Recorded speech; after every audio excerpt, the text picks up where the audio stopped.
Hello అండి, welcome to our channel Akhil home style cooking. ఈరోజు మన వీడియో వచ్చేసి గోధుమ పిండితో తీపి బోండాలు అయితే చేశాను. ఈ తీపి బోండాలు చాలా టేస్టీగా ఉంటాయి, అలాగే లోపలైతే సాఫ్ట్గా పైన క్రిస్పీగా అయితే వస్తాయి. మరి ముందుగా ప్రాసెస్లోకి అయితే వెళ్ళిపోదాం. స్టవ్ ఆన్ చేసి ఒక గిన్నె అయితే పెట్టాను. ఆ గిన్నెలోకి 1/4 కప్పు వరకు అయితే తురిమిన బెల్లాన్ని అయితే వేస్తున్నాను. మీరు తీపి ఎక్కువ తినేవారైతే 1 కప్పు వరకు అయితే బెల్లాన్ని అయితే వేసేసుకోవచ్చు.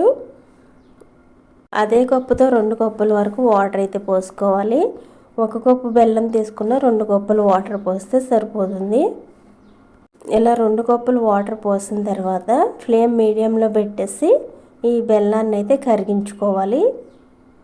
పాకం అనేది ఏమీ రావాల్సిన అవసరం లేదండి, జస్ట్ కరిగితే సరిపోతుంది బెల్లం అంతా.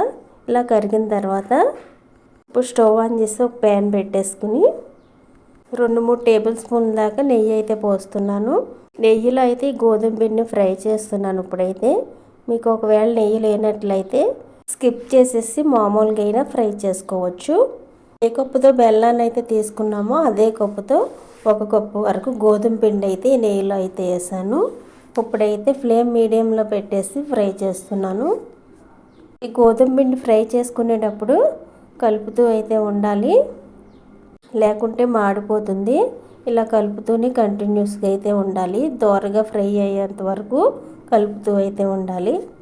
చూడండి, ఈ విధంగా ఫ్రై అయిన తర్వాత అయితే ఇందులోకి అయితే బెల్లం వాటర్ని అయితే కరిగించి పెట్టుకున్నాం కదా, వాటర్ని అయితే కొద్ది కొద్దిగా పోసుకోవాలి.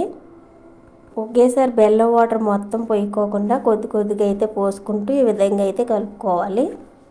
ఎక్కడ ఉండలనేవి లేకోకుండా కలుపుతూ అయితే ఉడికించాలి.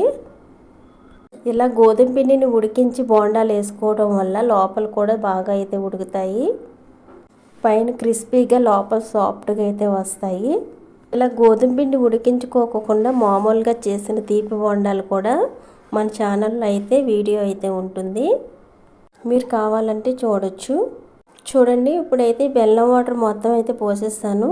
పోసిన తర్వాత ఎక్కడ ఉండలు లేకోకుండా అయితే విధంగా అయితే కలిపేసుకోవాలి. ఇలా కలుపుతూ ఉడికించిన తర్వాత ఈ పిండి అనేది ప్యాన్ నుంచి సపరేట్ అవుతుంది.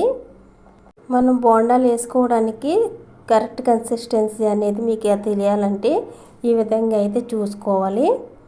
కొద్దిగా పిండిని అయితే తీసుకుని ఇలా ఉండ కింద అయితే చేసుకోండి. చేతికి అంటుకోకుండా ఇలా ఉండ అయితే వచ్చినట్లయితే కరెక్ట్గా వచ్చినట్లే స్టవ్ ఆఫ్ చేసేయండి. ఇప్పుడైతే వేరే గిన్నెలోకి అయితే తీసేసి మనకు కావాల్సినట్టుగా బాల్స్ కింద అయితే చేసేసుకోవాలి. మనకి ఏ సైజెస్లో అయితే కావాలో ఆ సైజెస్లో అయితే బాల్స్ కింద అయితే చేసేసుకోవాలి. ఇలా చేసేసుకున్న తర్వాత స్టవ్ ఆన్ చేసి డీప్ ఫ్రై సరిపడా ఆయిల్ అయితే పెట్టేసి ఆయిల్ బాగా వేడైన తర్వాత అయితే ఈ బోండాలను అయితే వేసేసుకోవాలి. ఇవి డీప్ ఫ్రై చేసేటప్పుడు మటుకు హై ఫ్లేమ్లో మటుకు అస్సలు పెట్టుకోండి, మీడియం టు లో ఫ్లేమ్లో అయితే పెట్టుకుని ఫ్రై చేసుకోండి. ఇలా ఆయిల్ సరిపడా బోండాలన్నీ వేసేసిన తర్వాత వెంటనే అయితే టర్న్ చేయకండి. 2-3 నిమిషాల తర్వాత అయితే గరిటెతో అటు ఇటు కదుపుతూ అయితే ఫ్రై చేసుకోవాలి. ఈవెన్గా అన్ని వైపులు బోండాలు ఫ్రై అయ్యేటట్టుగా అయితే ఫ్రై చేసుకోవాలి. చూడండి, ఇవి ఈ విధంగా మంచి కలర్లో ఫ్రై అయిన తర్వాత అయితే తీసేయడం. ఈ విధంగా ఫ్రై అయితే సరిపోతాయి. ఇప్పుడైతే తీసేస్తున్నాను. ఇలా తీసేసిన తర్వాత మిగిలిన పిండిని కూడా సేమ్ అదే విధంగా బాల్స్ కింద అయితే చేసేసుకుని ఇలా అయితే ఫ్రై చేసేసుకోవాలి. ఇంతేనండి, చాలా ఈజీగా అయితే చేసుకోవచ్చు ఈ గోధుమ పిండితో తీపి బోండాలు అయితే. ఇవి చాలా టేస్టీగాను ఉంటాయి, పిల్లల నుంచి పెద్దల వరకు చాలా ఇష్టంగా కూడా తింటారు. ఈ వీడియో మీకు నచ్చినట్లయితే లైక్ చేయండి.